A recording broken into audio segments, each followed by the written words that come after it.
हमारे भारत में 20 करोड़ मुसलमानों की आबादी है और उस 20 करोड़ में मैं बड़ी जिम्मेदारी से कह रही हूँ कि 18 करोड़ मुसलमानों ने मोदी जी को कोसा है। और मुझे बहुत अफसोस होता है कि एक व्यक्ति है जो अपनी योजनाओं में कभी भी पार्शियलिटी या डिस्क्रिमिनेशन नहीं करता है, जो अपने भाषण में कभी भी किसी भी धर्म को बेइज्जत या किसी भी धर्म के खिलाफ बात नहीं करता है, सबको एक साथ लेकर के चलने की बात करता है, उसके लिए इतनी अभद्र भाषा का इस्तेमाल करना, दिस इज नॉट गुड। अब देखिए, कन्वर्शन की आपने बहुत अच्छी बात छेड़ी है कि सबको पकड़ पकड़ करके हिंदू बना दिया जाएगा। मैं ज्यादा दूर की बात नहीं है, 2015 से 2020 का डेटा बता रही हूँ मैं, 5 साल का डेटा बता रही हूँ। 13 लाख हिंदुओं ने इस्लाम धर्म फोर्सिबली कन्वर्ट करवाया गया है हमारे भारत में, जो अब कंप्लेन कर रहे हैं, जो अब कह रहे हैं कि भाई हम तो हिंदू थे, इन्होंने कन्विंस कर करके और पैसे का लालच दे करके हमें मुसलमान बना दिया। ये डेटा है, ये आप भी ढूंढ सकती हैं गूगल पे। ये मैं कोई मतलब अलग से लेकर के आकर के बात नहीं कर रही हूँ। तो हमारे भारत देश में 2 करोड़ मुसलमान संवैधानिक मुसलमान है, 18 करोड़ मुसलमान इस्लामिक मुसलमान है, जो औरंगजेब और बाबर को फॉलो करते हैं। राहुल गांधी जी का क्या बनेगा, इसलिए कि उनकी तो बड़ी क्लिप्स भी बड़ी वायरल है सोशल मीडिया पे, जिसपे वो किसी चीज को मान ही नहीं रहे और वो कह रहे हैं कि मीडिया भी मोदी जी का है और जो कुछ हो रहा है, काउंटिंग हो रही है, वो भी मोदी जी के सर उन्होंने लगा दी है। तो आपके ख्याल से वो कितनी सीट्स ले पाएंगी कांग्रेस पार्टी? देखिए, कहावत है आरजू जी, कहते हैं नमक स्वाद अनुसार अच्छा लगता है और अकड़ औकात अनुसार अच्छा लगता है। तो वो राहुल बाबा को ना अभी भी वो नेहरू वाला सिनेरियो, वो इंदिरा गांधी वाला सिनेरियो, वो उसी में अभी भी डूबे हुए हैं। वो रियलिटी फेस करना ही नहीं चाह रहे हैं। रियलिटी को फेस करना बहुत जरूरी होता है, जो राहुल गांधी के लिए अब 56 साल की उम्र में एग्जैक्टली फेस कर लेना चाहिए, जो शायद हम इस उम्र में ही फेस कर लेते हैं आराम से कि क्या रियलिटी है और क्या फेक है। मुझे ऐसा लगता है कि भारत के ताकतवर नेता, भारत के पॉपुलर नेता और इस पूरी दुनिया की सबसे मजबूत पार्टी और इस दुनिया के सबसे हाईली पॉपुलर लीडर के नाम से मोदी जी पहले ही घोषित हो चुके थे। अब राहुल बाबा अगर सोच रहे हैं कि नहीं सारी चीजें फेक है, सब कुछ फेक है, तो हाथ कंगन को आरसी क्या, पढ़े लिखे को फारसी क्या। और उनको अगर ऐसा लगता है कि भारत जोड़ो यात्रा और न्याय यात्रा करने से और हिंदुओं की संपत्ति का सर्वे कराने से और हिंदुओं को जाति और धर्म में बांट देने से और मुसलमानों को स्कॉलरशिप दे देने से उनको वोट मिल जाएगा, तो सवाल तो यहाँ पर भी खड़ा होता है ना कि उनकी दादी माँ ही बोलती थी कि जात पे ना पात पे मोहर लगेगी हाथ पे। उनके अब्बू जान ही बोलते थे, राजीव गांधी, कि जात पे ना पात पे, इंदिरा गांधी जी की बात पे मोहर लगेगी हाथ पे। तो राहुल बाबा ये जाति पाति करके पार्टी को फुटपाथ पे क्यों ले आए हैं। अब आती है दूसरी बात राहुल बाबा की, कि वो मुसलमानों को स्कॉलरशिप दे रहे थे। तो क्यों दे रहे हो भैया, मुसलमान पढ़ना ही नहीं चाहता, वो तो मदरसे के लिए लुंगी डांस करता है हर महीने। अब देखिए इलेक्शन का सिनेरियो खत्म हो गया है, अब आप मुझे कॉल कीजिएगा, बोलिएगा नाजिया वहां लुंगी डांस हुआ है, मदरसा क्यों तोड़ रहे हो, स्कूल क्यों बना रहे हो।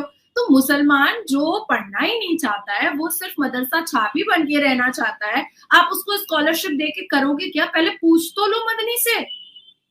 तो हो सकता है वो कोशिश कर रहे हो कि वो भी एजुकेशन की तरफ जाएं। इसमें तो कोई गलत बात नहीं है। अगर वो मुस्लिम्स को कह रहे हैं कि भाई पढ़ लो और पढ़ना चाहिए, एजुकेशन ले लो, उसमें तो कोई ऐसी बात नहीं है। लेकिन फिर भी आपको लग रहा है कि ये भी कहा जा रहा है कि इस बार जो अपोजिशन आएगी वो काफी टफ होगी। जी, आपने बहुत खूबसूरत बात अभी कही है कि अगर कांग्रेस चाहती है कि मुसलमानों को पढ़ा दे, तो 53 साल में क्यों नहीं पढ़ाई। चले, जब भी ख्याल आ गया उसमें क्या कहा जा सकता है, जब भी ख्याल आ गया उसमें भी मेरा ख्याल है हर एक एग्री होगा भी नहीं उनके साथ पढ़ने के लिए। देखिए आरजू जी, मैं हमेशा ना बहुत क्रिस्टल क्लियर बात करती हूँ। फिर उनके मैनिफेस्टो में शरिया लॉ को स्ट्रॉन्ग करने की बात क्यों थी? शरिया लॉ के हिसाब से तो साइंस कुछ होता नहीं है, ज्योग्राफी कुछ होता नहीं है, उसमें तो सिर्फ इस्लामिक किताबें ही होती हैं। नहीं, मगर मेरा ख्याल है कि वो, मैंने तो उनका नहीं देखा मैनिफेस्टो, लेकिन मैं ये जरूर जानती हूँ, ये जरूर कहूंगी कि अगर कोई एजुकेशन, कोई भी पॉलिटिकल पार्टी हो, अगर वो एजुकेशन की तरफ लेकर जाती है मुस्लिम्स को, तो वो अच्छा कर रही है, अच्छा काम कर रही है, कम से कम उनको एहसास दिलवा रही है।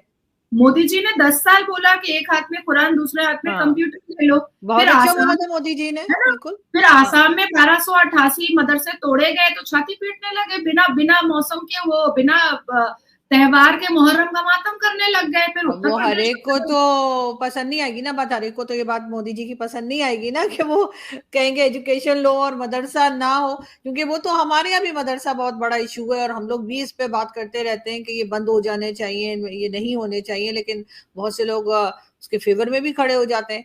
लेकिन एजुकेशन, मुस्लिम्स के लिए एजुकेशन कोई भी पार्टी करती है, अगर चाहे वो बीजेपी हो या कांग्रेस या कोई भी, तो अच्छा कर रही है। मैंने जितने इतिहास के पन्ने पढ़े हैं, 53 साल में कांग्रेस मुसलमानों को शिक्षित करने में नाकाम रही। 10 साल में भारत के प्रधानमंत्री ने इतनी सुविधाएं दी, इतना भाषण दिया, इतनी स्पीच दी, मुसलमानों को जगाने की इतनी कोशिश की कि बाद में ये हमें डेटा मिला कि मुसलमान बेटियां जो है वो निकल गई हैं कि भाई हम तो पढ़े। मुसलमान बेटियां एकदम लग रहा है कि भाई अब तो हम कुछ करेंगे, हम तो आसमान पे उड़ेंगे, पर लौंडे तो वहीं के वहीं हैं अभी भी। मुसलमान पुरुष तो वहीं के वहीं हैं अभी, वो वही हिजाब के लिए मर रहे हैं, पिट रहे हैं, लुंगी डांस कर रहे हैं, वो वही मदरसे के लिए लुंगी डांस कर रहे हैं। तो मुझे ऐसा लगता है कि ये जो मुस्लिम लीग का मैनिफेस्टो यूज किया है राहुल गांधी ने, वही उनके बर्बाद होने का मतलब चाबी था। प्रधानमंत्री नरेंद्र मोदी ने बुधवार को राज्यसभा में राष्ट्रपति के अभिभाषण पर धन्यवाद प्रस्ताव का जवाब दिया है। इस दौरान प्रधानमंत्री नरेंद्र मोदी ने कई मुद्दों पर भी बात की। पीएम मोदी ने अपने संबोधन के दौरान कहा कि मोदी 3.0 विकसित भारत की नींव को मजबूत करने के लिए बेहद ही जरूरी है। प्रधानमंत्री नरेंद्र मोदी ने राज्यसभा में कहा, हमारा तीसरा टर्म अभी दूर नहीं। कुछ लोग इसे मोदी 3.0 कह रहे हैं। मोदी 3.0 विकसित भारत की नींव को मजबूत करने के लिए पूरी ताकत लगा देंगे। उन्होंने आगे कहा कि अगले 5 साल में भारत में डॉक्टरों की संख्या बढ़ेगी, मेडिकल कॉलेज की संख्या को बढ़ाया जाएगा, इलाज को सस्ता किया जाएगा। अगले 5 साल में हर गरीब के घर में नल से जल का कनेक्शन होगा। पीएम मोदी ने आगे अपनी बात को रखते हुए कहा कि आने वाले 5 साल हमारे युवाओं की ताकत पूरी दुनिया देखेगी। टियर 2 और टियर 3 सिटी नई पहचान के साथ उभरेगी। आने वाले 5 साल में रिकॉर्ड पेटेंट कराए जाएंगे। उन्होंने कहा कि आने वाले 5 सालों में गरीब और मिडिल क्लास को तेज और शानदार यात्राओं की सुविधाएं भी प्राप्त होंगी। अगले 5 साल में हमारा देश आत्मनिर्भर बनेगा। आने वाले 5 सालों में दुनिया के इलेक्ट्रॉनिक बाजार में देश का सामर्थ्य दिखेगा। पीएम मोदी ने आने वाले 5 सालों में ग्रीन, हाइड्रोजन और लिथियम के क्षेत्र में दुनिया को एक नई दिशा दिखाने का भी वादा किया है। उन्होंने कहा कि हम किसानों को रसायन की जगह नेचुरल फार्मिंग की तरफ ले जाएंगे, इससे उनका ही विकास होगा।